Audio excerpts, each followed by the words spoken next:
Our farm is an alpaca farm, and we started in the business in 1999. At that stage, the alpaca industry was really a breeding stock industry. With changes in the economy and growth of the alpaca industry, we're now getting more and more fibre farms, and we've kind of turned more towards the fibre side of the business. We start with morning feeding. That's pretty important to the alpacas. They want to get fed. So we go around, we mainly hay everybody. There's a few alpacas get a little bit of grain. They're older alpacas or ones that don't hold their weight as well. And as we're feeding and watering, we're also checking the herd. We're looking for, make sure that everybody's looking healthy and happy. Alpacas are very stoic animals, and so they don't often show you symptoms until they're really sick. We actually only have one type of alpaca here. We have what they call wakaya alpacas. They are friendly in their own way. They're very much a hands-off animal. They're not really touchy-feely. I've got a couple who'll come up and might kind of give me a kiss. We call it giving kisses when they come up and sniff you. They might interact with me a little bit. I've got one who likes to be scratched, but for the most part mine are hands-off. But they like to come up and check out what you're doing. They're very curious animals, so they want to come and see what you're up to. If there's anything different's going on, they have to be right in the middle of it. They're just unique animals, and there's just something captivating about them, with the peacefulness about them, the softness of the fibre, just interacting with them on a daily basis.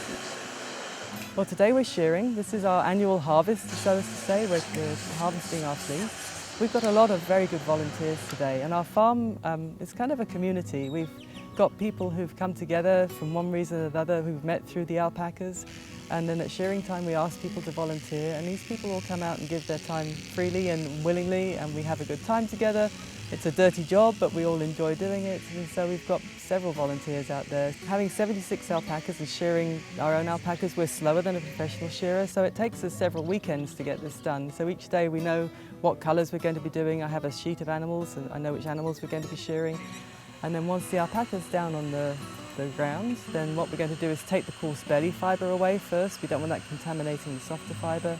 Next comes off the blanket of the alpaca, which is from the shoulders to part way down the hip.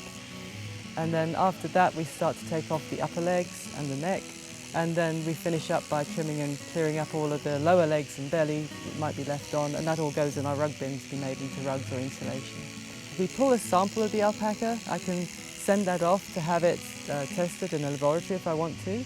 So then when I get that little sample, I'm taking out one what we call staple, which is kind of a lock of the alpaca fibre, and I'm checking that to see how long it is, how consistent the colour is, if I've got different coloured fibres in that sample, how dense it is, how bright it is, how nice and shiny it is, and how it feels to the hand. So I keep usually about 3 or 4 fleeces back, and those I'll maybe hand spin, I can weave, I can felt, I can knit and crochet. Some of the fleeces I do keep back and send to a mini mill where we'll have it put into a batch of yarn which is exclusively our alpacas. People like to know where their yarns come from. So we do a little bit of both, but yes, I do keep some to process here myself. I mean, it's something that you just fall into, and every day you wake up, and I wake up and our living room window faces the sunrise, and I look across and I see alpacas and a beautiful sunrise, and then I get to spend my day with them, and it's something I love doing. I mean, what more can you ask?